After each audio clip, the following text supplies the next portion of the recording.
Alright, yes, oli ku Glosh TV nga bulijjo nateera njagala kubanga nkubuuzaako muganda wange gwe wenna atugoberera wano ku mukutu gwaffe gwa YouTube nti wasiibye otya ogamba otya kasubire oli bulungi nateera nkujjukiza nti nja kusaba muganda wange genda wansaawo osubscribinge olikinge ateera osharinge still osobola okomentinga okusinzira ku vidiyo eno nga oba okoze ki nga woba ojabe nateera nyongera okubanga nkujjukiza gwe wenna eyandyetaaza okubanga olanga naffe aba Glosh TV osobola okubanga otunoonyako kanamba kaffe ak'essimu 0750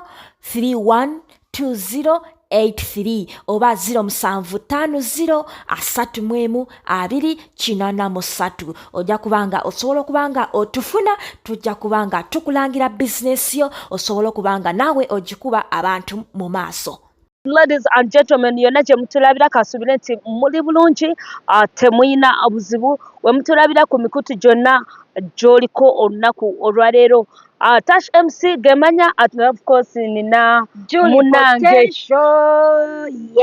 kagambo potential ko. I have potential in everything. Bwe ngamba okola ekintu nkiremezaamu mpaka wenkifuna. Bwe ngamba nti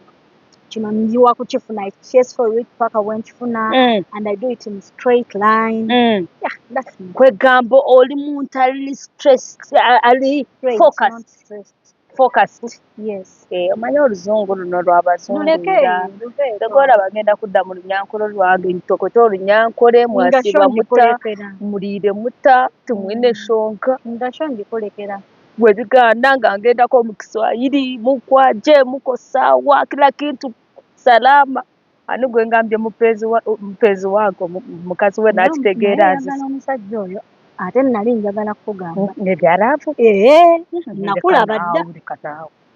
weesibye ku gganja tekanaawe ngambye ko akagambo mupezi wangu si gwe gusoose Tasha nkulaba ondaba munyeriiso munnayi mugundi mufumbo twakava mu mikolo ondaba ate nagenda nga bw'omanyi obufumbo we buba nti omuntu bwafumbirwa wiiki 2 ziba za kusanyuka oluddako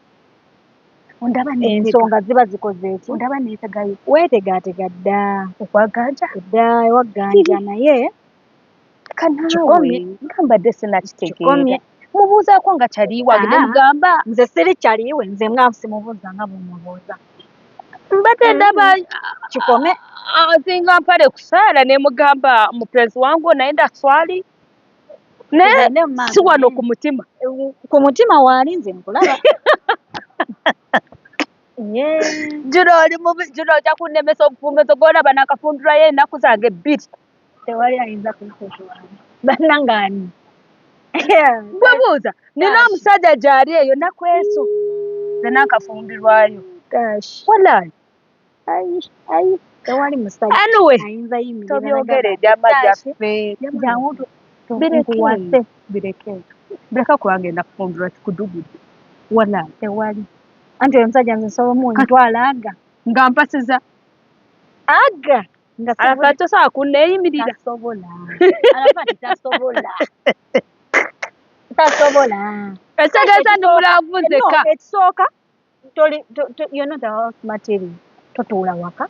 mbeera mu kantu buli ssaawa va ku kantu akantu nno kitoke gw'odduuka mu mabaala bakusanze eno bakusikire n'amataayi luli simanyi byeri lulya ekyokubiri oyina ebbaala ali ate mwe abakazi abalina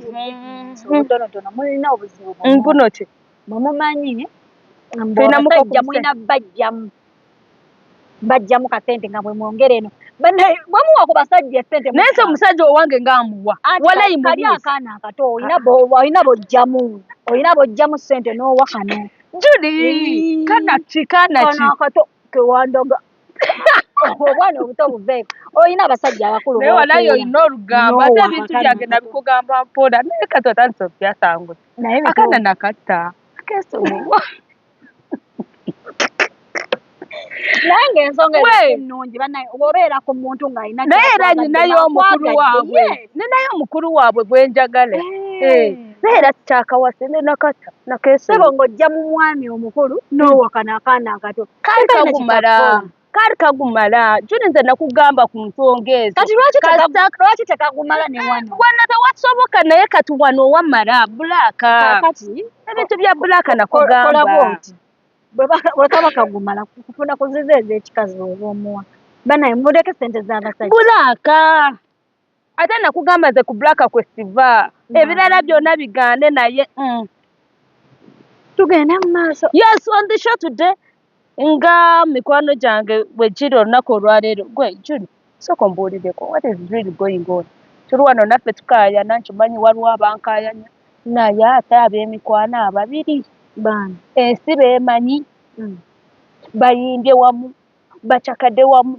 sinaki waliwo yakoona ku gundi ya gundi bwe bati nga beewulira nti bali wamu omukulu Haruna ne Geoffrey Rutaaya kiki byabadde era gwe ogenda obbimbuulira olw'ensonga bannamawulire muwaayiriza naye naawe ngenda sooka kukubira kwa Jaluuna essimu ne Geoffrey Rutaaya however ebintu bye mpulira bye bagamba mbu Hajaluuna yakwata mu kalulu ka Geoffrey Rutaaya on which grounds because Hajaluuna talina gy'ava talina ngeri gy'ava eri n'agenda mu kalulu kooli n'akakwatamu oba n'akabba abantu abalala bagamba mbu batiikinga obuzibu bwe tulina abantu b'ewabweru eyo bakozesa self broadcast omanyi TikTok bwe yajja yalowoozesa buli muntu nti munnamawulire ekitali kituufu oli yeteekamu essimu n'agamba Haruna mubiru watiikinza obululu bwa Geoffrey Rutaaya 150 talina bujulizi n'ateekayo nga talina bujulizi you understand n'ateekayo moze tondeka n'ateekayo nga talina ki talina bujulizi wadde now n'otuuka n'ogamba ono byayogera abikakasa abitegeera oba amala googera nga Hajaluuna akedde ku makya n'akugamba ndeetera obujulizi osobola okuproducing obujulizi however abantu bano babadde ne conflict zaabwe ng'abantu because omu ku bo yali boosi wa mulala Hajaluuna yali akolera mwami Rutaaya mu Eagles Production era Hajaluuna mwana eri Geoffrey Rutaaya because amuleze ekyo akibuusa maaso nti yamulerako n'abako wamutoosa n'akola ki n'avaayo naye nga bw'omanyi nti ababeera awamu naawe taasho osobola okubeera ne munno ne mutabuka ne mubaako bye mutabukamu ne muddingana ne mukola so embeera ebaddewo nti abantu abamu bakisoosowaza nti era Hajaluuna mbu ye yamulemeseza akalulu okuwangula ekyo si kituufu yamubbira obululu sagala kikakasa nti yamubbira obululu however obuzibu we bwava bwakubeera nti Hajaluuna ya appearinga mu kifo kye balonderamu ekya opponent wani wa Rutaaya and okusinziira bwe mmanyi Geoffrey Rutaaya ye muntu asobola okuleka okukola oba mukola ekintu n'akwesonyiwa naye tasonyiwa like he let go but he doesn't forgive yes kubanga oyo gwe twogerako yali agobyeko abantu ku mulambo gwe n'abagamba mulinde ejjammwe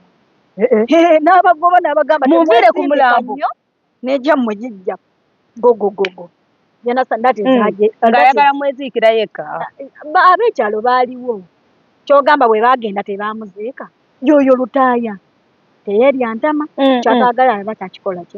aba takyagala so ensonga eno bweri nti Hajaluuna ne Rutaaya baalinamu conflict zaabwe kati kyatusse nnyo ate okusinziira bwenda mpozi ensobi Hajaluuna gye yakozeemu kwe kudda ku kamera n'ayogera nga taddidde Rutaaya however obudde buno Hajaluuna ekintu kye yakoze kitegeerekeka okugenda n'ayimbira Minisita Kasolo Hajaluuna yeetaaga Kasolo okusinga Rutaaya bwe kira anoonya ssente yes tunoonya kamani Rutaaya Hajaluuna gundi Kasolo bw'ayitamu nga bwe yayiseemu ministry gye baamuwa oba obwa minisita bwe baamuwa abadde ku finance nga akedde ku makya n'agamba Haruna supplying aba ministry piraawo nga buli mwezi afuna emiliyoni ebiri nga lwaki sikukola guba mulimu okitegeera kati ensobi gye yakoze yokka nti ono munne baagusamba bonna yandibadde amugamba ekyaddala ngenda kukola kundi weeri we wali munno naye yampise ku mulimu ngenda kukola kitegeera era bwe yandivuddeeyo ng'awulidde oluvuvaamu yandimukubidde essimu n'amugamba ekyaddala bye banjogerako sibitegeera ng'abaawamu tegeeza obululu teyabutiikinga abutiikinga atya teyalonda ekituufu kiri nti Lutaaya baamubba ng'emazima naye Aluuna teyakiriimu kubanga Aluuna talondera n'eyo yagenda kuyimbiroli yagenda kukola yes so ne bigwa mu matu gwa Geoffrey ne bimugwamu matu ne beenyiigira but there's nothing to do bajja kunyiiga ensinga egenda mu maaso kitegedde teri byakwekwata mataayi ate beekwatira ki amataayi bali basajja bakulu oli akyali erina mu kyalo gye yalondera namukubiddeko akyali mu kyalo gye yalondera akyakakkanya mbeera naye kwekkakkanya akomewo bamuwangula ate baamubba naye kati ekyo akiveeko mukwano gwe yamulyamu olukwe ekyo akiveeko akolenga alabire ku mukulembeze we yafuga ekisanja kimu ku bwa MP n'avaayo bannange temugenda kubeera ku ntebe ppaka ekyo kireke ensi genda mu maaso kikiwedde aveeyo adde mu music ne waataba tazze mu music Lutaaya alina bingi nnyo ebyokukola ne waasigala eyo ekakuuto nasigala mu faamu ze ebyenda sokka byesonyiwa sokka kakane ne wonna nkyengeza kugamba wonna wa afiitinga oba akomyewo mu music ajje oba asigadde mu faamu ze abeereyo oba agenda ne wakeera ku makya naga nti kati ngenda kutandika tambuza bakadaama abisobola he's a hustler obulamu abubaddemu Baluuna bonna balabira ku ye kiyinza okuba nga n'ekyokutiikinga Kalulu yalabira kuno bannange mwana gwe ngambye nti yatiikinga obululu sibimanyi yali mubeseninga naye gamba owaayo kati muganda wange kweri